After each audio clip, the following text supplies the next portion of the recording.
Okay. Hey everybody, hope everybody's doing amazing. Happy Friday. I'm here with someone really special. Jeremiah Swanson's connecting today from Oaxaca, Mexico. He is one of our loyal long-term Trunited Familia members, and he's also a veteran.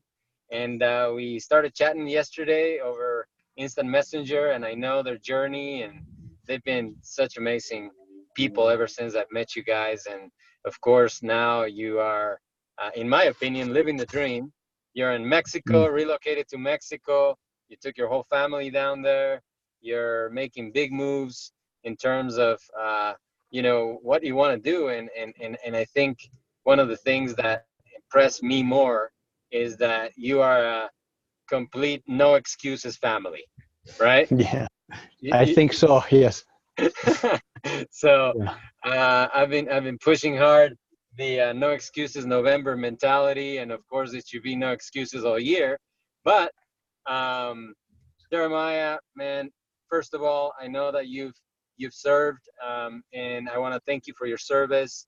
And it's such an honor to talk to you guys and have you guys on today for the Trunited Familia. We'll interview Anne at a later date, but today's your day, brother. So please tell us a little Okay. about your service and your story, so that the Trunited family can get to know you a little more. Yeah. Well, thank you, Carlos, for having me on here. I'm very excited to be talking with you and sharing with others our story. I maybe wouldn't be here if I didn't know Carlos. A lot of the good mentoring in my life more recently has come from you and a few others associated through Trunited. Um, in fact, I'm probably here because I had a friend talk a lot about 6 Saturdays and a Sunday lifestyle, and I wanted to try it out, Yes, sir. and I guess I'll just say first, I guess out of orders, we're here in Mexico because we wanted some adventure. And I was thinking, what am I going to do in 20 years? And then I Yes. said, why am I waiting 20 years? Why Yep. not 5? Or, hey, wait, why not now? So we sold the house and we moved to Mexico, and we're going on an adventure. And I think some of the best advice I've received from people like yourself, no excuses, is live the life that you want to have. Live the dream, Uh, it, you've got to practice. You've got to start. You got to do it. And so we're doing it. Um, Yeah, we're that's awesome. actually we're actually in Jalisco, Mexico. We're just above Lake Chapala, which is the largest lake in North America outside of the Great Lakes. Wow. It's the largest lake in Mexico. It's beautiful here, as you can see. This I is can see. a little part of our home. It's Yeah, I probably look. about 70 degrees. Oh my God, James Katina is in Hawaii, and I Oh, nice. personally think you haven't beat. So Oh, good. Yeah, good. It's not a contest, but it's no, fun. it's not. No, it's Yeah. fun. Fun. Uh, my story.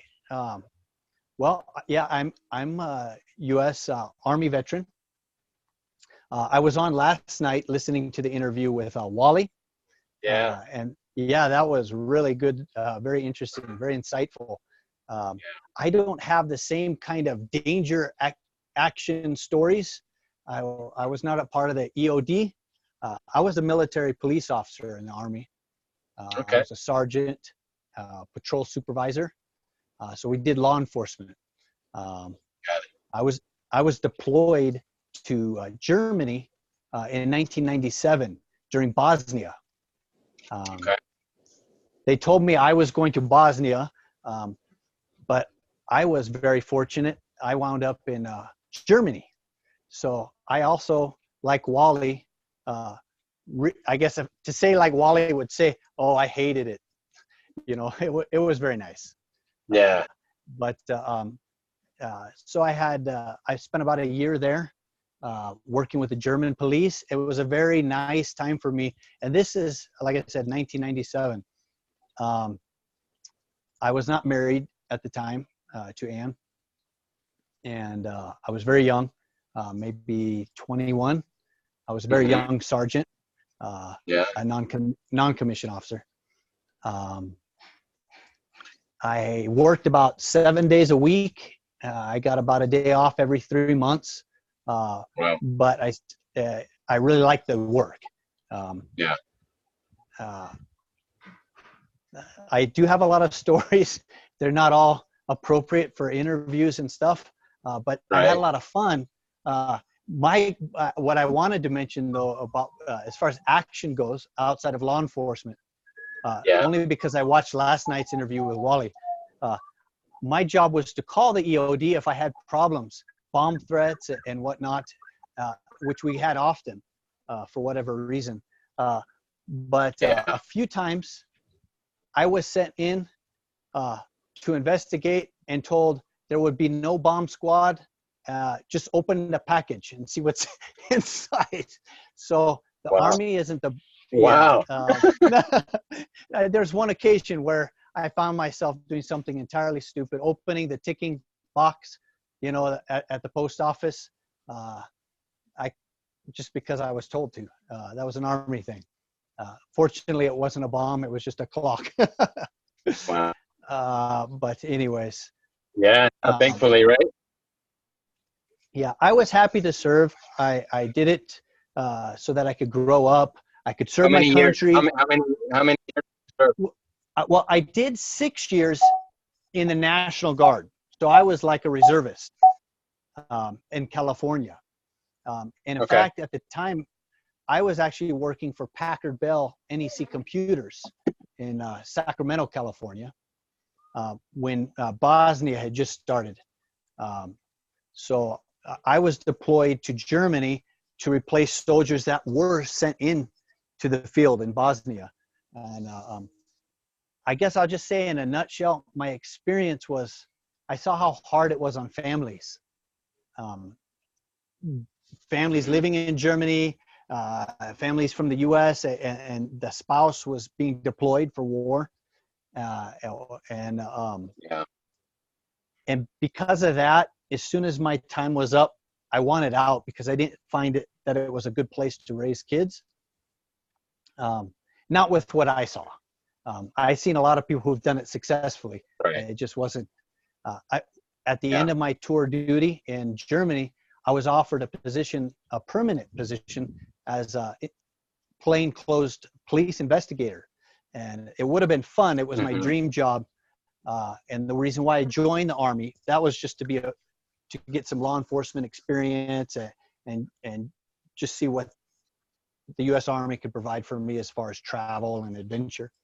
But I was eager to start a family. I never wanted to do that later in life. I wanted to start early, and I just felt it wasn't a healthy environment. On the other side, I met a lot of great leaders. I mean, I can only count the great ones on one hand, two in particular, but they mentored me. They taught me integrity, and service. And of course, the Army is all about adapting and overcoming. My current story is realizing adapting is something we all do as humans naturally, very well. But sometimes that can be negative. But because we're adapting to maybe situations, we have a choice. We don't have to be there. But the second part of that is actually overcoming, and that's something we can all do if we choose to. And that's my goal now isn't to just survive. It's to thrive, it's to overcome, and to encourage others to do the same, whether through business or just every day-to-day life. I don't have the answers. I'm looking for them, but I think they are inside. We all have them. We just need to break out of that shell. We know what we're supposed to do, and sometimes we don't do it for whatever reason, So no, and what's key, I think, that you shared is that the Army equipped you with some very strong fundamentals, right? That you've later Mm-hmm. on carried to Mm-hmm. your daily life. And man, first of all, I personally think it doesn't matter where you serve, if it's a position of danger or a position Mm-hmm.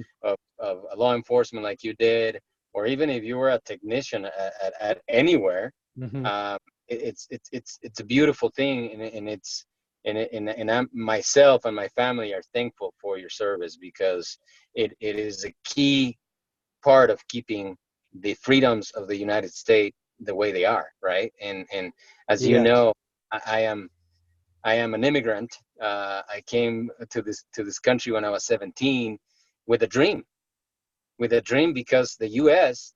to me and my family was the land of dreams, the land of Mm-hmm. opportunity, the land of freedoms.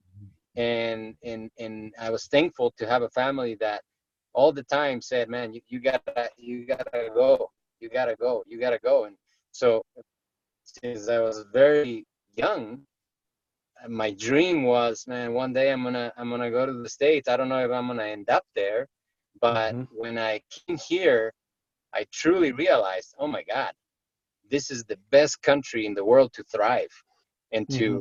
to build any dream you like, because you're free to do so, right? And in order to have those freedoms, the critical part is, I mean, people like you that gave part of your life to serving the country in the Army. So thanks so much for that, buddy. Mm. Yeah. Thank you. Yeah. No, yeah. It was a big commitment, but Yeah, again, I joined because I needed direction, and my grandfather yeah. was in the Army, and he was a veteran, and Mhm. I thought, instead of sitting around here and wondering what am I going to do, I just need to do something. And Yeah, I just went to the recruiter's office. There was the Army, the Navy, the Marine Corps, the Air Force, and I let them all interview me. And I just said, okay, I yeah. like the Army. I'm going with that. And I just made the Good. decision in a day. But it was a good decision. And Yeah, that you're right. America's offered so many opportunities. We are so blessed. I'm able to be here. I'm in Mexico, but I'm still fully connected to the U.S. It's where my of funding course. comes from. It's where my home is. Um, Yeah, but the Army did open up my. I traveled Panama and other countries, and it gave me the opportunity to see a bigger picture yes, and see our connection to other people. Uh, and yeah. So that's why we're here now in Mexico. Perspective, And for yeah, sure. hmm hmm we appreciate That's so much awesome. of what we Hey, and left you've been behind. Yeah. you Mm. yeah. No, and look, the reason you're there is because you were able to build a life here in the U.S. Now you've made some choice to take your family on an adventure, which I Yeah. think is amazing. And all the while, you still have your Trunited business. You Yes. still are uh, being part of the Trunited Challenge. And I mean, you and Ann have been really some of the most loyal members of the platform that I know of, with your coffee business and with everything that Ann has shared over the years about Trunited. So I mean, we're thankful for that too. And of course, what I'd like for you to tell us is, what would you say to people that are watching this interview that are thinking about joining the Trunited business, or building their own Trunited business, I should say, and or that are members of Trunited um, at this very moment, because I feel we're in a special time in the Trunited hmm history. Well, I would have to say number one for me, and what I would mention to others is, um, it is. I mean, this is said so much. It's the family. It's not about what can you do with Trinidad. There is a lot to be done, but you can do a lot with many different things. Uh, it's the people that you're around. So Ann's passion, my wife Ann, is which which brought us here to Trunited because of the passion of others like yourself and Dr. Nico and others who are Yeah. very passionate about everything they do. with good mentorship skills that they've received from others and that they're giving out freely. Yeah. Is, you know, that's the key word, is that it's free. But there's so much opportunity, and that's great. But what's important is to enjoy the people you're around, and to be able to feed off of them. So we've experienced that being connected with Trunited. So I would encourage people who are in Trunited, stick with it, and reach out to others, and have your friendships, and do life together as much as possible. Share your life. I think there's a lot of people who are involved who maybe are hesitant to share about themselves, but if they did, we would all benefit, you know, and that's the idea. That's what sets you apart from others, is that you share about your life. You know, we can see on Facebook when you're doing your workout challenges and your kids are doing their push-ups, and it's great, you know, because that's just a part of life. Besides that, it's a great business opportunity with a lot of potential. Yeah. Mm-hmm. Yeah. So that's awesome. Hey man, I want to thank you for spending some time today with us, and I'm looking forward to having a joint interview with you and Ann. But you know, the purpose of this whole small interview is to kind of hear your story, your perspective, and I thank you for spending some time with us this afternoon, guys. For anybody watching this interview, please help me give Jeremiah a thank you for his service while he was in the Army. And of course, man, you know this. We love you guys. We are looking forward to watching more of your content while in Mexico. And hey, if there's anything we can do for you to help you build your business here in the U.S. while you're away, we're all yours. We're your brothers with your sisters, and you know you can count on us. Thank you. Thanks, buddy. Appreciate you, man. You guys have a wonderful day. Say hi to Ann and the kids for us. Give them a big hug, and I'll see you very soon. Thank you, Carlos. Thanks, buddy.